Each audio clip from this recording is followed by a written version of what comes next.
إن الحمد لله نحمده ونستعينه ونستغفره ونعوذ بالله من شرور أنفسنا ومن سيئات أعمالنا من يهده الله فلا مضل له ومن يضلل فلا هادي له وأشهد أن لا إله إلا الله وحده لا شريك له وأشهد أن محمدا خير نبي أرسله أما بعد Allahu Azza wa Jalla falënderojmë, salavatet dhe selamet Muhammed Mustafa sallallahu alaihi wasallam ja dërgojmë. Të nderuar, të respektuar, të dashur vëllezër. Sot do të flasim për një vepër të madhe të rrezikshme e që është mëkati dhe gjunahi i prishjes së lidhjeve farefisnore. Tregum shpërblimin e respektimit të familjes, se ta zgjat ymrin. E sot përmend me hadithin e pejgamberit sallallahu alajhi wasallam që përmendet në Musnedin e Imam Ahmedit, ku Muhamedi sallallahu alajhi wasallam thot: "La yadkhulul jannata qati'u rahim."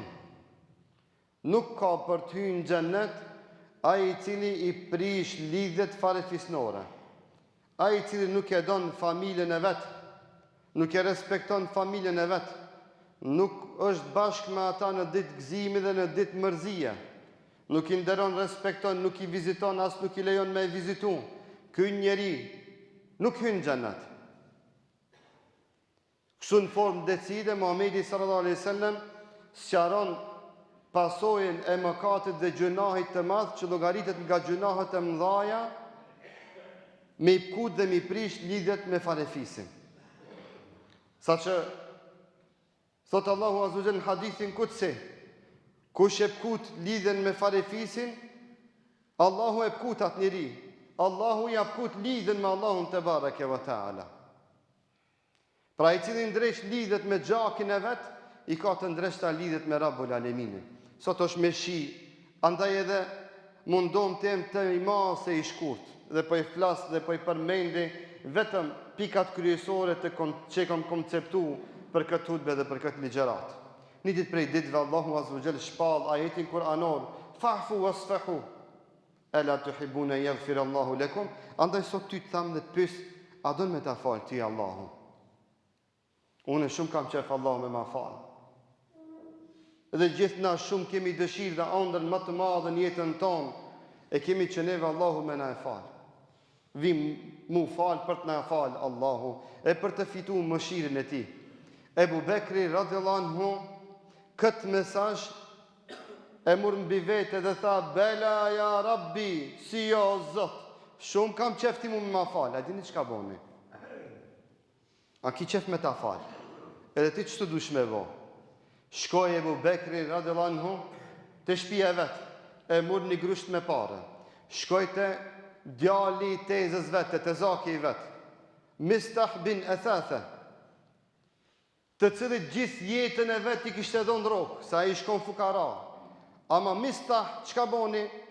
Në momentet më të rënda të jetës se Ebu Bekrit veça me ndihmu të zakit, Mistah shkoi ja ngjiti një biftan çikës Ebu Bekrit dhe tha: "Vajza e Ebu Bekrit është lavire." Dhe Ebu Bekri kur mor vesh se edhe kushërini vet të zaki vet ka fol keq për Ebu Bekrin, ja ndali rrogën.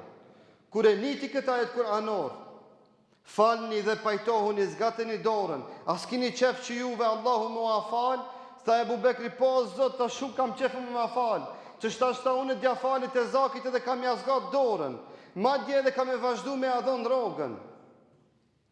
Shkoi Ebu Bekri radhiyallahu anhu, e përqafoi te zakin e vet, ja mushi dorën me një grusht pare, tha: "O Zot, falma. O Zot, falma." E kuptoi Ebu Bekri radhiyallahu anhu, dhe kjo është komenti më i mirë i këtij ajetit kuranor, se Allahu nuk na e fal gjunahet neve përderisa na nuk i kemi të rregulluar me lidhjet me farefisin ton, lidhjet me familjarët ton.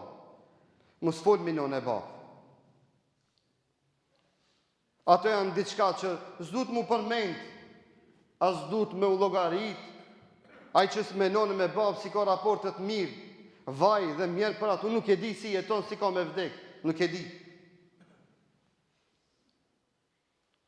Ebu Bekri radiallahu anhu praktikisht e tregoj se si duhet na me kërku faljen e Rabbul Aleminit. Se shumë argumente tjera përmendet se i privumi nga falja Allahut Azza wa Jall është ai i cili nuk ka muhabet me kushërinjtë e vet, me familjarët e vet. O vëllezër dashur, për në fund një sen do ta përmendi. Na gjithë që këto që jemi një familje e madhe, jemi që s'njifemi me zvete.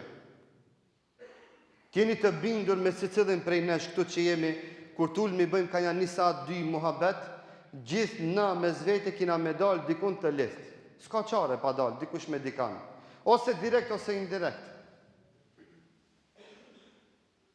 Dhe këtë familje, dhe këtë vlezëri, dhe këtë shoqëri tonën, e kemi obligim fetar, jo vetëm luks,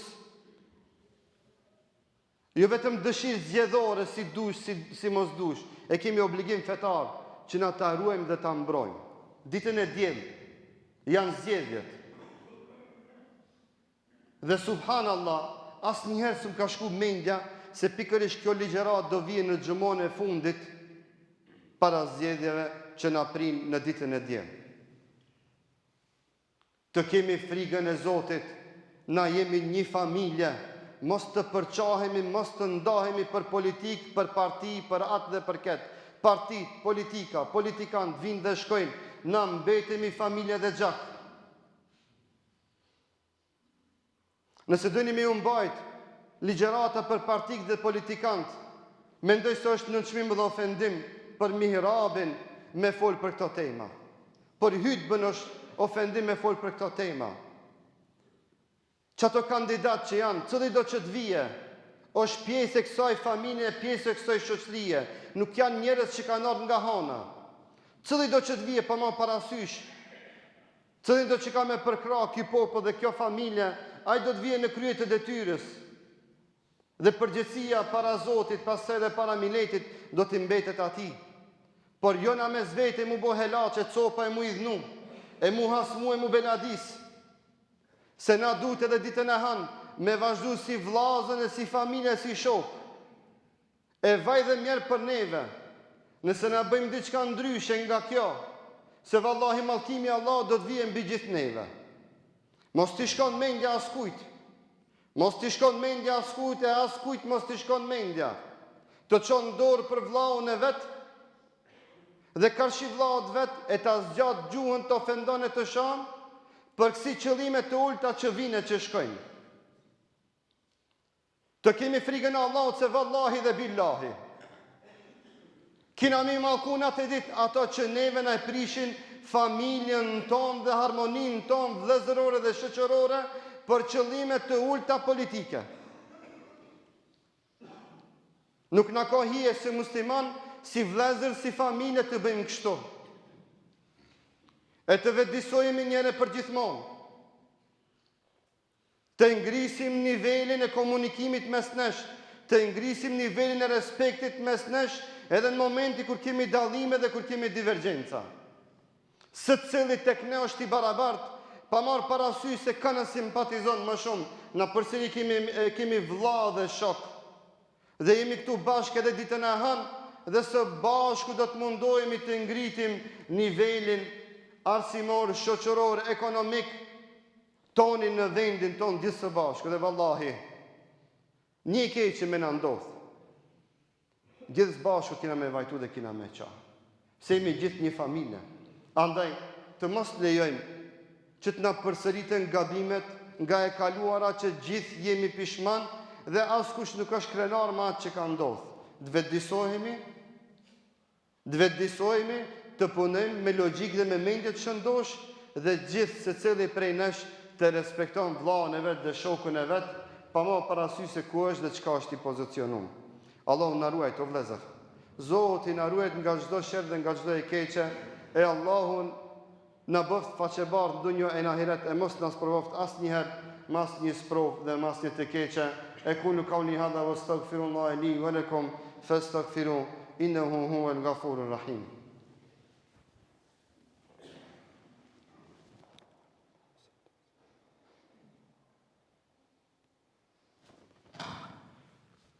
Elhamdulillah, wa salatu wa salam ala rasulillah wa ba'd.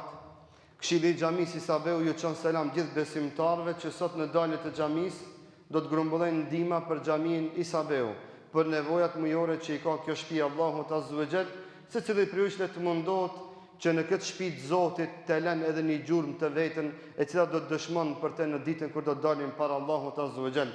Dinari vjen e shkon, ama këto dinar që linë në shtëpi të Allahut do të na mbesin deri në ditën e gjykimit. Allahu gjithëve na e pranon çdo sadaka.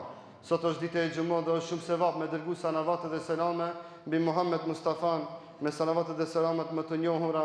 Allahumma salli ala sayyidina Muhammad wa ala ali Muhammad kama sallaita ala Ibrahim wa ala ali Ibrahim fil alamin innaka Hamidum Majid, wa barik ala Muhammadin wa ala ali Muhammad كما باركت على إبراهيم وعلى آل إبراهيم في العالمين إنك حميد مجيد.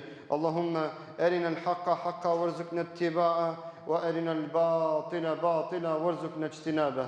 إن الله يأمر بالعدل والإحسان وإيتاء ذي القربى وينهى عن الفحشاء والمنكر والبغي يعظكم لعلكم تذكرون. أقم الصلاة.